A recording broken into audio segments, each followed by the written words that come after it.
নমস্কার। আজকে শুক্র গ্রহ নিয়ে আলোচনা করব।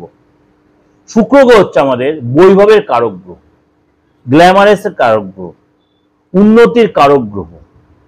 শুক্র হচ্ছে ডেভেলপিং এর কারক গ্রহ, অবশ্যই ডেভেলপমেন্ট কারক গ্রহ। শুক্র হচ্ছে আপনার সৌন্দর্যতার কারক গ্রহ, রিলেশনের কারক গ্রহ। শুক্র যদি আপনার বাচ্চাটা সুন্দর থাকে, আপনাকে অল্প বয়সে ডেভেলপ করবে। সুতরাং এই শুক্র ট্রানজিট হয়েছে 9th অক্টোবর, 9th অক্টোবর শুক্র ট্রানজিট 10টা 38, সকাল 10টা 38 শুক্র কন্যা রাশিতে গমন করে। কন্যা রাশিতে শুক্রকে বলে আপনার নিচস্থ, কিন্তু এখানে শুক্র নিচস্থ হতে শুক্র নিচভঙ্গ রাজ্য তৈরি করেছে। শুক্র কম বেশি 23 দিন অন্তর অন্তর তার ট্রানজিট হয়। 23 দিন অন্তর শুক্র ট্রানজিট। শুক্র এই যে বুধের ঘরে অর্থাৎ কন্যা রাশিতে ট্রানজিট করেছে, অর্থাৎ আপনার জন্য কি প্রভাব বিস্তার করে। কিছু কিছু রাশির জন্য চ্যালেঞ্জিং সিচুয়েশন হবে, কিছু কিছু রাশি যথেষ্ট ডেভেলপ দেবে এবং কিছু এটা সতর্কতা অবলম্বন করতে হবে। এই যে শুক্রের ট্রানজিট আপনার কন্যা রাশিতে করছে আগামী 22 দিন বা 23 দিন এখানে থাকবে, তার যে পজিটিভ বা নেগেটিভ ইম্প্যাক্ট আপনার রাশির ক্ষেত্রে সেটা অবশ্যই আপনার জানার রাইট আছে। তার জন্য কি করতে, অবশ্যই আমার এই চ্যানেলটা আপনার সাবস্ক্রাইব করে রাখতে হবে, নোটিফিকেশন বেলটা অন করে প্রত্যেকটা গ্রহ রাশির ট্রানজিট বলুন বা আদার্স উপাচার বলুন সমস্ত প্রোগ্রাম আপনারা আমার এই রাশিতে পেয়ে যাবেন। এবার বলবে আপনার শুক্র ভালো না মন্দ আপনি বুঝবেন কি? আপনার তো ডেট অফ বার্থ জানা নেই বা ডেট অফ বার্থ জানা আছেও, আপনি কি করে জানেন শুক্র কোন ঘরে উচ্চস্থ, শুক্র কোন নক্ষত্রে থাকলে কত ডিগ্রি থাকলে আপনি উচ্চস্থ? তাহলে কোনো প্রপার অ্যাস্ট্রোলজি যেতে হবে, নইলে আপনার নিজেকে অ্যাস্ট্রোলজি শিখতে হবে। আপনার ডেট অফ বার্থ না থাকলে আপনি হাতটা দেখে দেখুন, হাতে এই জায়গায় শুক্রের সিচুয়েশন, শুক্র এই সিচুয়েশনটায় আপনার কেমন আছে, শুক্র এই সিচুয়েশনে আপনার কেমন আছে সেটা আপনার দেখতে হবে। শুক্র যদি ভালো থাকে আপনাকে অল্প বয়সে ডেভেলপ করবেন, আপনার অল্প বয়সে বিয়ে হয়ে যাবে, আপনার আর্থিক জায়গা ডেভেলপ করবে, আপনি একাধিক ইনকাম করবেন, ব্যবসা বলুন চাকরি বলুন আপনি ফরেন যাওয়া বলুন সবই শুক্র দেবে। শুক্র বৈভবের কারক গ্রহ, উন্নতির কারক গ্রহ, অর্থের কারক গ্রহ। যা শুক্র ডেভেলপে তার কিছু প্রয়োজন হয় না, আপনার একাধিক রিলেশনে আপনি জড়িয়ে পড়বেন শুক্র যদি ভালো থাকে। আপনার সবাই ভালো হবে, আপনার কনভিন্সিং পাওয়ার ভালো হবে, মুখের ভাষা ভালো হবে, আপনার আপনি যে কোনোকে ইমপ্রেস করতে পারবেন, আপনি ভালো পোস্টে ভালো পদে জব করতে পারবেন।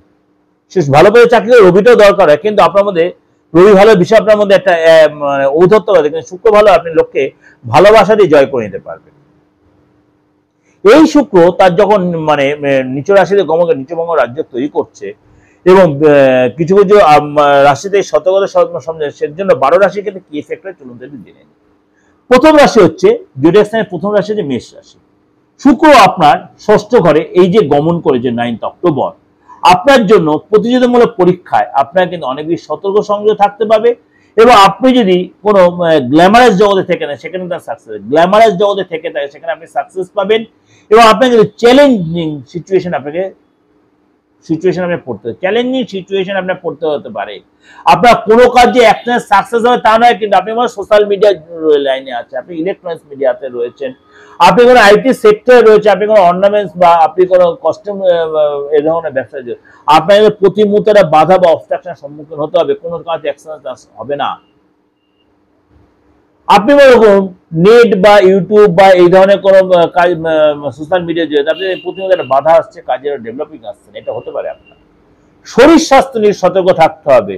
আপনার পার্টনারের সাথে কোনো কোনো সময় একটু বাধা বিঘ্ন হতে পারে, আপনার মিসআন্ডারস্ট্যান্ডিং হতে পারে এবং এই সময় কিন্তু আপনাদের রিলেশনে তৃতীয় কোনো ব্যক্তি চলে আসতে পারে। আপনার এই সময় শরীর নিয়ে বিশেষ করে গাইনো কোনো ফ্যাক্টর, আপনি মহিলা হন বা পুরুষ হন, আপনার গাইনো ফ্যাক্টর আসতে পারে।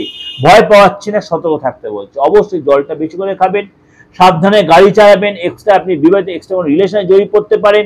আপনার পার্টনারের শরীর স্বাস্থ্য প্রতি অবশ্যই আপনাকে যত্ন নিতে হবে। আর্থিক বিষয়ে আপনাকে সংযত থাকতে হবে।